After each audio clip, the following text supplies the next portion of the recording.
concerne vraiment toutes les deux.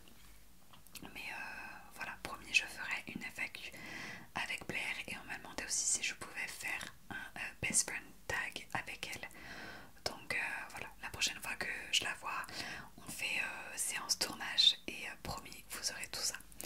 Alors, je prends mon téléphone et j'ai les questions sous les yeux.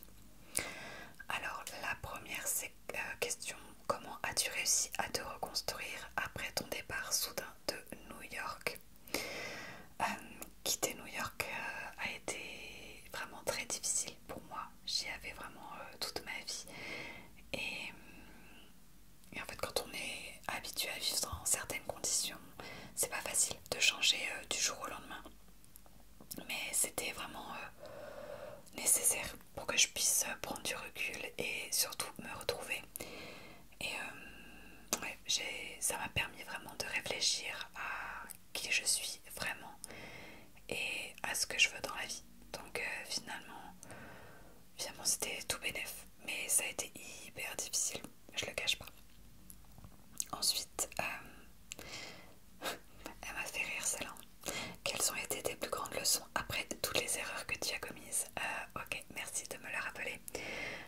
Premièrement, que personne n'est parfait, justement. Qu'on commet tous des erreurs et que c'est ok, c'est normal. Et ce qui compte vraiment finalement, c'est plutôt comment on se relève et comment on apprend de ses erreurs. Parce que voilà, je connais plein de personnes qui font pas mal de conneries et qui n'apprennent pas de leurs erreurs et du coup qui les reproduisent quoi.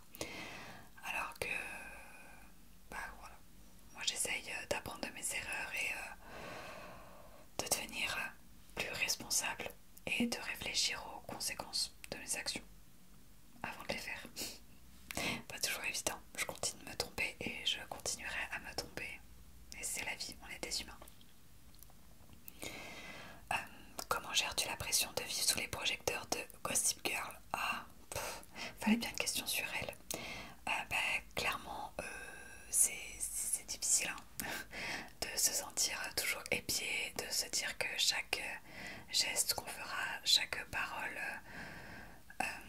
pourra être interprétée de mille et une façons et retranscrit directement après à Gossip Girl. Donc c'est pas simple, mais j'essaye de rester fidèle à moi-même et de pas laisser les opinions des autres guider qui je suis et faire de moi qui je suis. Voilà, j'essaye de me définir par rapport à mes valeurs, par rapport à ce que mes proches pensent, parce que voilà, c'est tout ce qui compte. Et finalement, Gossip Girl, elle a aucune importance. Quel est ton plus grand regret concernant ton passé à Manhattan? Alors, je suis pas sûre de bien comprendre cette question, mais on va dire que mon plus grand regret, c'est d'avoir été trop longtemps préoccupée par les apparences et le statut social. Je pense que c'est ça. Mais ouais, parce que du coup, j'ai parfois blessé des gens que j'aime à cause de ça. Et si je pouvais si je pouvais revenir en arrière, je pense que j'aimerais être plus authentique et honnête dès le début. Après, c'est pas pour me justifier, mais j'ai grandi dans ce monde-là. J'ai eu une certaine éducation.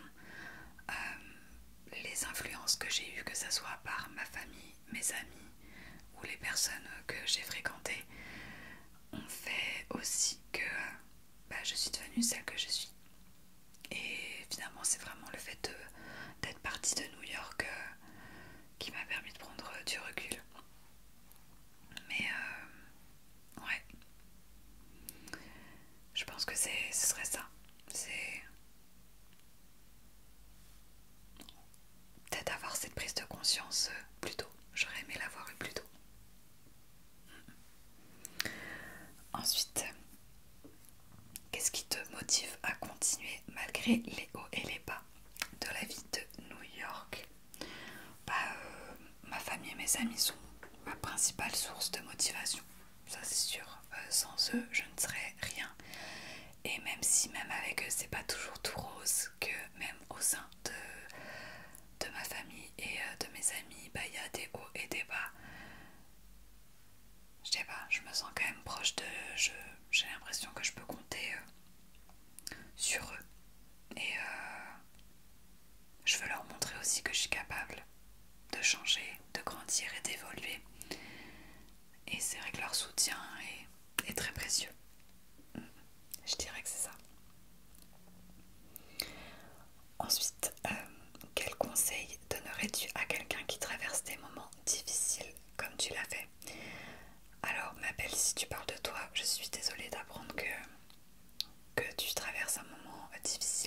essayer de te conseiller du mieux que je peux, mais je pense que ce serait déjà de ne pas perdre espoir, en fait, tout simplement.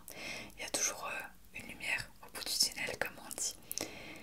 Et c'est hyper important de trouver du soutien auprès de ceux qui t'aiment et de te concentrer sur les choses positives de la vie. Je sais que c'est pas facile, surtout quand t'es au fond du fond, que t'es vraiment dans le trou. C'est pas facile de déjà rien que de voir ce qui est positif dans ta vie. Mais crois-moi, tous les jours, tu as au moins une chose de positive qui t'est arrivée dans ta journée, une chose qui t'a fait du bien. Et n'hésite pas le soir à essayer de tenir un espèce de journal de gratitude et à noter ces petits moments-là qui t'ont fait du bien. Et voilà, je t'assure que tout finira par s'arranger, donc tiens le coup.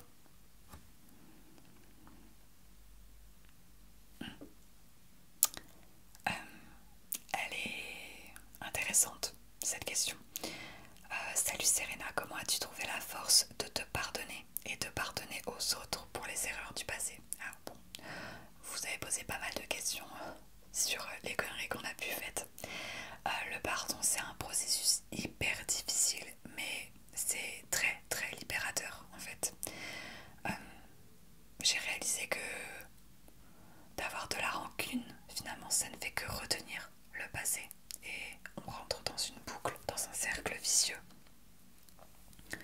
où on a de la rancœur envers quelqu'un et du coup on n'arrive pas à sortir du passé et ce souvenir douloureux qu'on a, il revient encore et encore et du coup on crée encore plus de rancœur contre cette personne. Donc voilà, j'ai décidé de laisser aller la colère et vraiment de me concentrer sur l'avenir.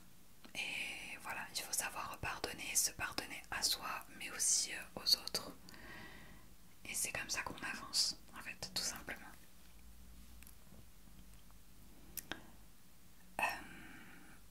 Comment maintiens-tu un équilibre entre ta vie perso et tes cours?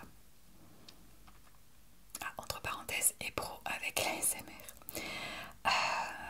Alors c'est clairement un défi parce qu'il y a énormément de responsabilités et je parlais du statut social tout à l'heure et du fait que j'aurais aimé m'en détacher plus tôt. Et même si j'ai réussi à m'en détacher dans le sens à accorder moins d'importance et donc à m'ouvrir à plus de personnes, je me mets encore vachement de pression par rapport à mon propre statut social. Et j'ai l'impression qu'on attend de moi à ce que tout ce que je fasse soit parfait et réussi. Et du coup, j'essaie de me fixer des limites en fait et de prioriser vraiment ce qui compte pour moi. Donc ma santé mentale, mes proches, ma famille, mes amis. Voilà, ils passeront toujours avant quoi que ce soit dans tous les cas. Mais ouais, c'est ça, c'est se mettre des limites, se mettre un cadre et prioriser par exemple voilà ta tâche qui te tombe dessus.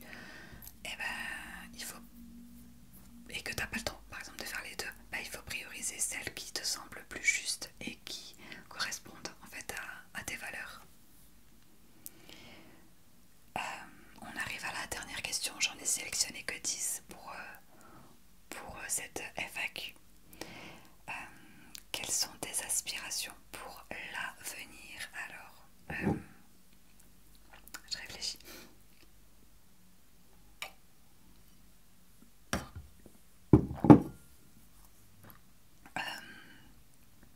Déjà, j'espère que, j'ai envie de continuer à grandir en tant que personne. Je pense que même si on fait des thérapies, qu'on travaille sur soi, etc., il y a toujours du travail à faire. Il y a toujours quelque chose sur lequel il faudra revenir ou alors il se passera des nouveaux événements qui vont faire qu'on va réagir d'une certaine façon et qu'il faudra retravailler dessus. Donc c'est ça, c'est vraiment continuer de grandir en tant que personne. Ça, je pense que c'est ma première aspiration. Et j'aimerais utiliser mes réseaux, du coup, donc cette chaîne d'ASMR, mon compte Insta, etc. pour faire une différence dans le monde. Voilà, j'ai envie d'offrir de la positivité. Si je peux faire réfléchir les gens avec ma propre expérience, eh ben, tant mieux. Et je souhaite aussi construire des relations solides avec les gens et épanouissantes. Voilà, des relations. Voilà, j'en ai marre un peu de toutes ces relations toxiques que j'ai pu avoir, euh, qui se retrouvent beaucoup avec le milieu social dans lequel j'ai grandi aussi. Donc ça c'est des trucs que j'ai envie de laisser au passé. Je n'ai plus envie d'avoir tout ça.